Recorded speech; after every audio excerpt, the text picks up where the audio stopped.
All right, so it's a couple minutes after 12. I notice a number of additional people have joined. I'm sure there'll be a few more coming in, but just to be respectful of everyone's time and lunch hour here, I think we'll go ahead and get started. I'm Mike Bauer, CTO at Arcurve, and really thank you for taking time out of your day to join us. This is a new, well, you might be aware we're doing the AI 101 and AI series. I think we're at 101, 102. I think we just finished 103 recently. On that side, this is another series we've started just started, Software Development 101. And this is the first webinar in that series. And we're focusing on, and it's very much introductory, about cloud native. And the audience for this, one of the observations we've made in working with startups and business folks who have a great idea but are not so familiar with technology. They hear these terms, cloud native being one of them, and they just, we find we get a lot of questions from our clients. Well, what is it? What's it about? And so we put this together as very much an introductory webinar to speak to that topic, introduce kind of the concepts and so on. And our intention is to follow this up with others in the series. However, those follow-ups won't happen until the fall. After this one, we'll take a break for the summer and then resume back in September. So lucky you if you're here to see this first one in this series and last one of our webinars before the summer break. I have joining with me today Murray Scoulding, who's one of our technical leads here at Arcurve. And Murray's worked with a broad range of clients, mature enterprise companies to startups, number of industries, energy, utilities, e-commerce, and so on.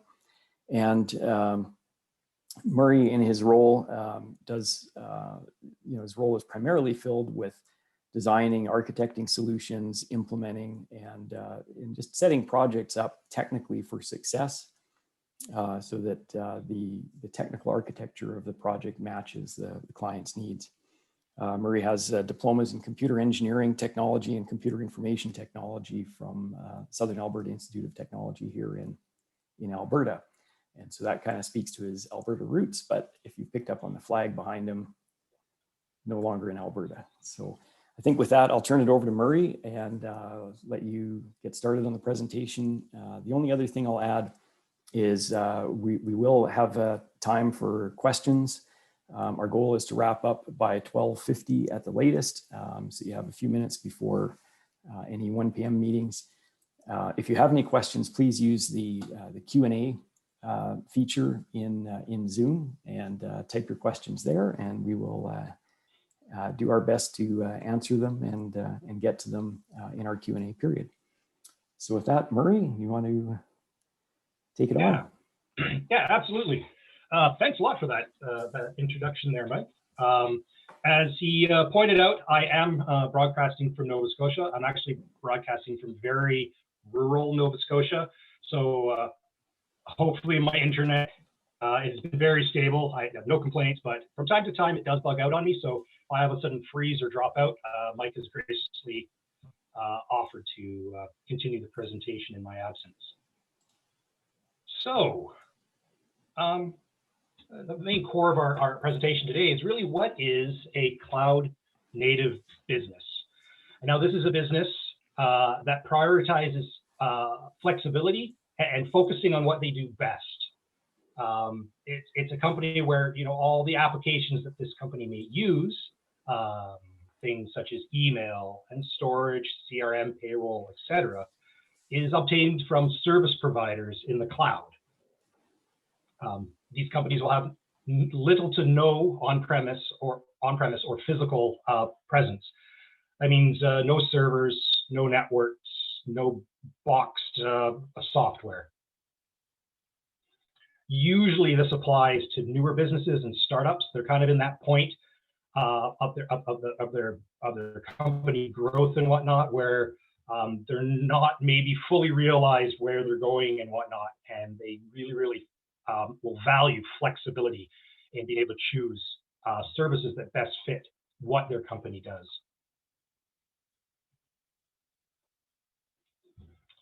So to talk about what is cloud native, I'm just going to quickly reiterate over what is on premise. So with a typical traditional company, they would go out and they would buy workstations and servers, and they would have to go out and buy software, CRM, operating systems, QuickBooks, all that sort of stuff. And they would also have sort of a physical presence within a building of some sort. That means networking, routers, air conditioning, redundant power supplies, etc. They would also need to install, maintain, and update the software and their hardware, their workstations and their servers. Generally, this means they also have to go out and hire staff to maintain and secure and update. There are significant upfront costs, especially at a time in a company where it may be difficult to really know what size is appropriate right now. And what a cloud solution would let you do is it takes care of all that overhead for you. Now, you may have to hire somebody to help investigate and configure the services you may need and whatnot, but this would be more of a contractual or maybe internal part-time role. The cloud solution kind of takes away the maintenance and security and upgrades and installs for you. You don't have to worry about that. You kind of pick a service and subscribe and then start using it.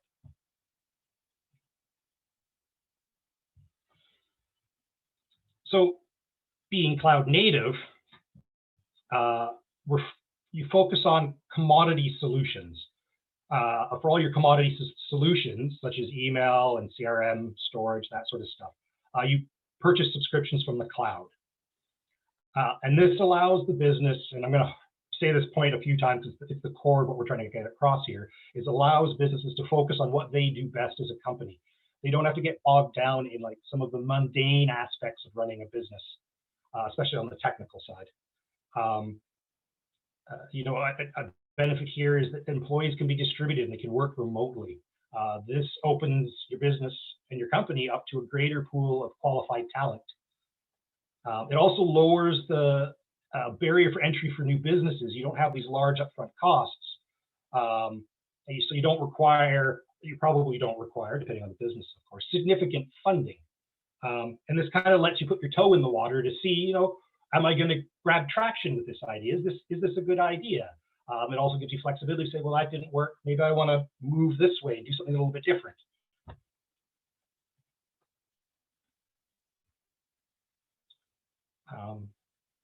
So cloud solutions have many benefits. As I said before, you're minimizing your upfront costs by avoiding kind of expensive capital expenditures.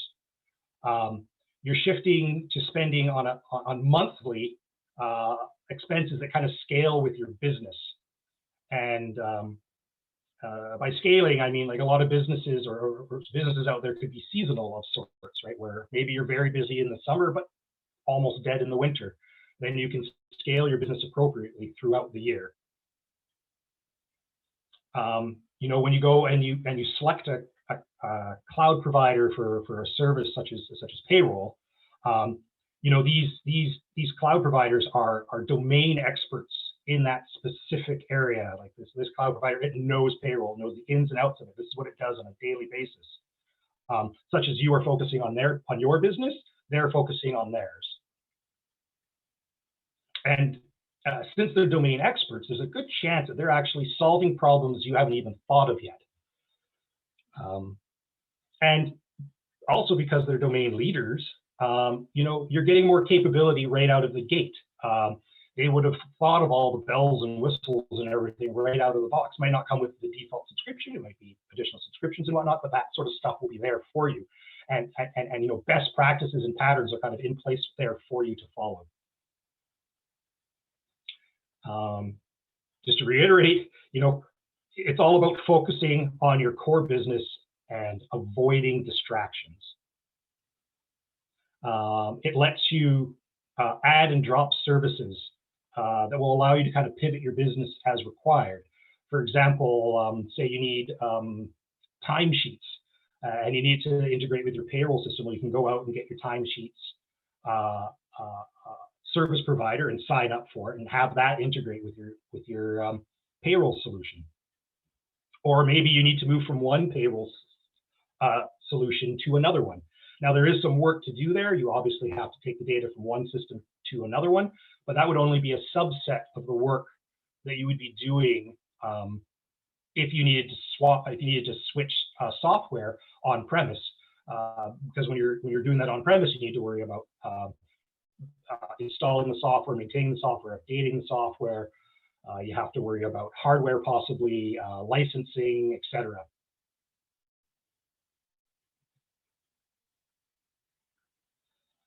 So when you're working cloud native, you got your company, it's up and running, your cloud native business, you've got 4 or 5 different services, they're all working together. How do you actually do what is best for your company? Like how do you maximize, how do you streamline and whatnot? And so there are many options out there, but a lot of the services offer varying degrees of customization within their products. Such as Salesforce, HubSpot, you could go out and buy form builders and whatnot to tie a bunch of disparate data sources together. A lot of these services also have almost what you consider plugins or extensions where another company has carved off a bit of functionality they think is really important, but it integrates tightly with the provided solution. And you could run into a situation where none of these really fit what I need for my internal application here, and you could go out and build a cloud solution if you wanted to. It could be on premise, or it could be possibly be a hybrid of both.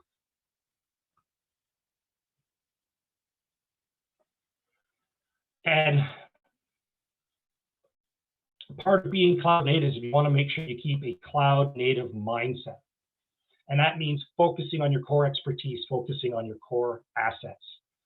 You want to outsource all those commodity services whenever you can. Payroll for most companies is the same from business to business to business. And you want to prefer operating expenses over capital expenses. And the main reason for this is that the operating expenses,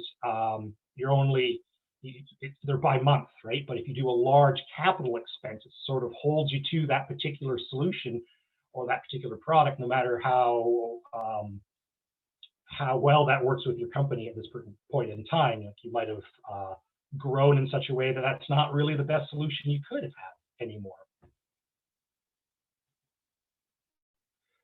Now, while cloud native sounds amazing, it's really good, there are some pitfalls we have to be wary of. So when you become a cloud native business, you've gone out, you've got all these different services. If you're not careful, you can end up in a situation where you'll have multiple different logons for all of these different systems. So if you have 5 different subscriptions you're going to, you can have 5 different logins. That's really annoying for the users, and it's very difficult to manage. Now, onboarding these users is usually a fairly simple process. Lots of stuff you see out there is you just get sent an email, you click on it, and boom, you are granted access to that system. However, if an employee decides to move on, it now means you have to go to 5 different systems and deactivate 5 different accounts and make sure you do it correctly. It's very easy to forget one of those, and then that user has access that they should no longer have. The solution to this, prevalent in all of the major cloud service providers, is the idea of single sign-on solutions, where there's one authoritative service for all your user accounts, and that these plug in to each of the cloud services you're using. So you have one single account, but you're able to use that single account for all of your services. And if unfortunately employee decides to move on, you can then deactivate that single account and be assured that all of the accounts are now deactivated, or the user no longer has access to any of those cloud service providers. Another thing we've run into from time to time is you need to be a bit wary of of who owns your data. When you're in the cloud, it means all of your data is on their servers in the cloud and what their hardware. It's very important to make sure you read the fine print. Now, generally speaking, when you're dealing with the big players like Azure and AWS and whatnot, it's pretty cut and dried where that data. However, sometimes with some of the more specialized services and whatnot, you can be a little bit. You have to make sure that that data is your data in the end. You own that data. We found from time to time, sometimes with some of like the very free or low cost solutions, you see this being a problem. Generally, if you're paying a subscription, and it's definitely a significant subscription, it's pretty cut and dried that you own your data. So another question you got to ask yourself is like, well, like a boxer, I want to be able to dip and weave here. I want to be able to be flexible. If I've picked a product, I want to have some assurance I can move to another product. As we stated before, it's not you simply just point to a new product and it all starts working. There is some work there to move data between them, but you have to make sure that you actually can get your data back out of the system. Can you repatriate your data so you can load it into your new service? And you really want to make sure that this is an efficient mechanism of some form. Like, it'd be great if you could just point APIs to each other. They have some sort of interface that just lets you transfer over. But generally speaking, you're looking at like Excel documents or CSVs or some sort of XML or JSON output. You don't want to be stuck in a situation where the only way to get data out is to go from screen to screen and then have the two screens up on two monitors and data entry, read from one and write into the other. And this becomes like obviously a larger problem. The more data you have, this is a very important thing you have to figure out right away. Another thing with cloud that catches some people by surprise and whatnot to a certain degree is that as you add more users, as you require better performance or you need more space, you end up paying more. But what you're paying for there is really flexibility. Any sort of overhead costs and whatnot, that's flexibility that allows you to move from one to another. But really, in the end, this is a good problem. Your company's growing.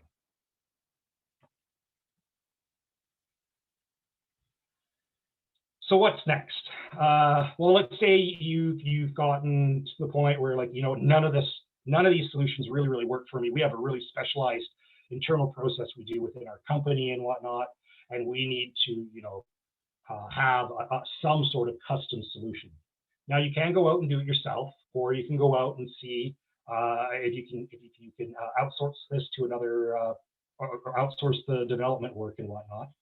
But another option that I would like to raise to people is that there is the idea of, and becoming far more prevalent now, are no-code or low-code solutions.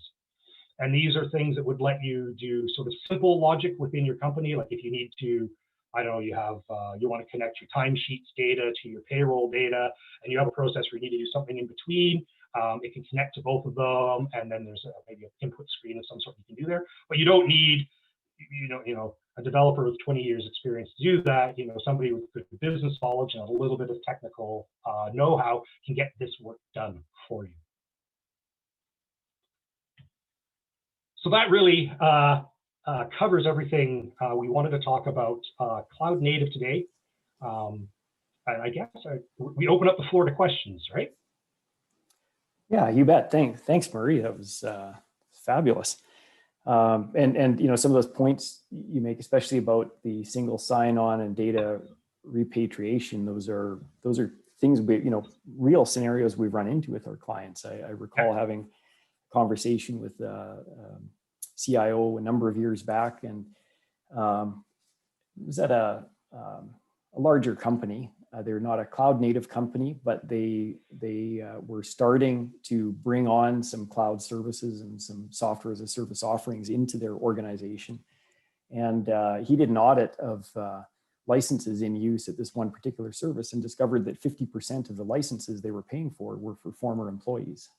So there are multiple aspects there, right? From a cost perspective, also data, governance, and so on. So I think it's something that's, easy offboarding. Your point about offboarding is a great one. It's onboarding gets attention and raises flags. Offboarding is typically one of those activities that, while important, is often prioritized a little bit lower, or can be pushed down a bit lower in the stack compared to other things. Yeah, it can be easy to forget email. Yes. Certainly, if anyone, any further questions, feel free, type them in. Love to hear from you. One that often comes up with our clients, and of course, we work with startups who are purely cloud native, and also enterprise companies and companies in between, is, what about those companies who are not cloud native, who might have started, or are on premise and are thinking about getting into this? Any thoughts around, things they should look out for, or approaches, or just general thoughts to that? And ironically, I was, as I was saying that, it looks like Aaron was getting a question that was remarkably similar to that. So Yeah. The question that was posted is a little bit more specific, around replacing on-prem servers with cloud compute servers. So I don't know if maybe a combination of my question and that question is something that you have thoughts on, Murray. Definitely. I mean, we see lots of companies that work sort of that, dare I say, traditional model of everything being on premise and whatnot, and are moving to the cloud. Many very, very large companies, and for them, it's a very, very complex process. But if we narrow this down to like servers and whatnot, there's the idea of lift and shift, where you can take your on-premise servers and kind of just move them to the cloud. That removes sort of the hardware aspect for you and whatnot. So you don't have to worry about air conditioning and electricity and keeping the servers on. But you do have to worry about maintaining software licenses within those cloud compute services and whatnot. I mean, another option is that you actually break off. It's more work for the company and more work for that move to the cloud, but you transition from maybe web servers inside these on-premise to in the cloud services instead, where then you've removed maintenance and updates and security, well, outside of your application. You've removed those responsibilities.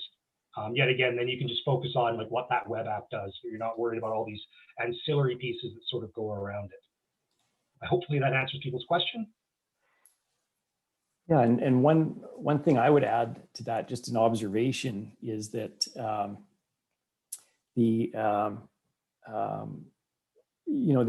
obvious or one path is, as Murray mentioned, that lift and shift, and an alternative is kind of re-architecting the application, or just approaching the problem in a different way. With regards to that, just lift and shift, basically pick up your servers from on-prem, which tend to be virtual machines anyways, and move them to the cloud. It's a really interesting. It's kind of an easy approach, so to speak, among the spectrum of approaches. One thing it's a bit of a double-edged sword. Often our clients find that when they do that and they look at the costs of running a virtual machine in the cloud compared to on-premise, they, trying to get equivalent performance, they'll see that the price point is sometimes higher in the cloud. Yeah. And so one of the things that I find it really surfaces is, what are the true costs of running a server, right? Often if you're running on-premise, there are some G&A costs. So in terms of your, whether it's a colo site or a server facility that you own, some of the utilities costs are rolled into your monthly operating costs, that kind of thing. It's really difficult to break those out and understand at every level what those costs are. patching the server, putting antivirus on it, updating the hardware, all of that. In the cloud, all of those costs are surfaced and they come up in your bill. And really the cloud provider is figuring that out for you and surfacing that up. So, you have to be careful in that it's not always an apples to apples comparison, or sometimes it is, but you can't incrementally remove those costs out of your current environment, right? You might take servers out, but you still have a data center, or you still have a colo contract that you're committed to.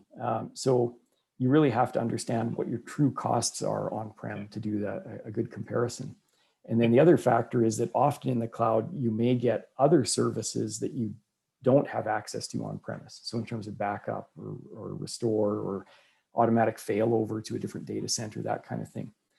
That may be valuable and worth the cost. In some cases, it may not be. And so that, again, it's something you can compare. One of the things we recommend with our clients is try it out, because that's the other great thing with the cloud. Just do a technical spike, prototype it, see. And, because the costs are monthly, you can evaluate and then you can turn it down. So to add a wrinkle to that too, Mike, we see a lot of people wanting to do the lift and shift when they have a large hardware refresh in the near future. Right, like they've got a lot of servers and whatnot that are coming to end of life, and they want to move, or they've reached a point where they don't want to invest in on-premise hardware anymore. And they want to see some of those gains, but usually that comes with that's a pre-step, and then they move from that sort of lift and shift model to more service-oriented type model, where they can start to see more, see their dollar kind of go a little bit further. Right, and there was a second part to this, the one question around that migrating servers to the cloud, which is for existing applications, how can a company leverage their existing investments? And I hate to use the standard consulting answer, it depends, but I guess it does depend on what investments you're valuing. Hardware, maybe the server facilities. We have clients who have actually some fabulous on-premise facilities, where they've put a big investment into it. And then there's also the software and the application investment, especially in the custom software side, where that's a big investment. So certainly the software side tends to move over and you retain that investment. I think this question often comes down to more on the hardware and the facility side of things. And I think one finer point to put on that is that we have, like, there are some points, and for some applications, and we have some clients who have gone through this, where they've moved to the cloud, they've evaluated, yep, it works, they get performance, all happy with it, reliability, availability, all of that works great. But the price point for that particular app that might require a very specific hardware configuration or a specific type of storage or throughput or whatever, is more expensive than what they can manage on-prem, especially if they have some other applications or facilities that, where they're already running, and where this increment of moving from the cloud back to on-premise actually, we a number of scenarios we've run into it with our clients where it has been more cost effective to move some workloads back on-premise. So there's certainly no single pattern or guarantee of savings one way or the other. You really do have to evaluate with your, the applications, the particular workload, bandwidth, all of that sort of thing. Our topic here is more, and the intent of this talk is more to focus on those, brand new startups who might be looking at launching, or who are looking at launching and being as flexible as possible in the early stages of their business. And so a lot of this talks into a later stage of business, where the business model is more evolved and it's more about optimizing the business.